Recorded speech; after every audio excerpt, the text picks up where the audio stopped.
फर्निचरच्या 3 वस्तूची सरासरी किंमत ₹15,000 आहे.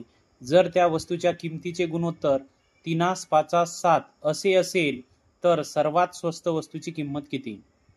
या ठिकाणी आपल्याला वस्तूची सरासरी किंमत दिलेली आहे आणि आपल्याला सर्वात स्वस्त वस्तूची किंमत काढायची आहे. तर 3 वस्तूची सुरुवातीला आपल्याला एकूण किंमत काढावी लागेल आणि त्यासाठी सूत्र आहे सरासरी किंमत गुणिला एकूण वस्तू. तर या ठिकाणी सरासरी वस्तूची किंमत दिलेली आहे ₹15,000, म्हणून 15,000 गुणिला एकूण वस्तू आहेत 3, 15 त्रिक 45 आणि हे 3 शून्य ठेवले असता उत्तर मिळते आपल्याला ₹45,000. आता ही 3 वस्तूची किंमत आलेली आहे.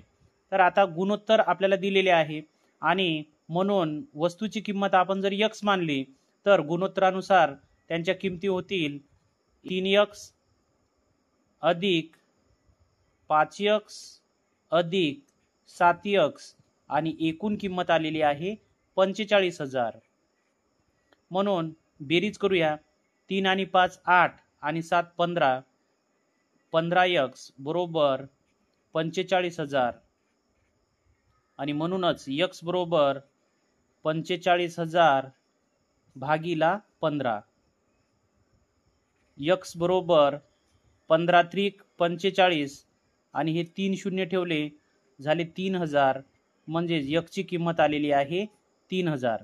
आता सगळ्यात लहान गुणोत्तर ज्या वस्तूचे आहेत त्याचीच किंमत सगळ्यात स्वस्त असेल. आता 3 ज्याचे गुणोत्तर आहे ती वस्तू स्वस्त आहे, म्हणजेच 3x आपण किंमत मानूया. म्हणून 3 गुणिला x ची किंमत आलेली आहे 3,000, म्हणून 3 त्रिक 9 आणि हे 3 शून्य ठेवले आपण, म्हणजेच 9,000. तर या ठिकाणी सर्वात स्वस्त वस्तूची किंमत आलेली आहे 9,000.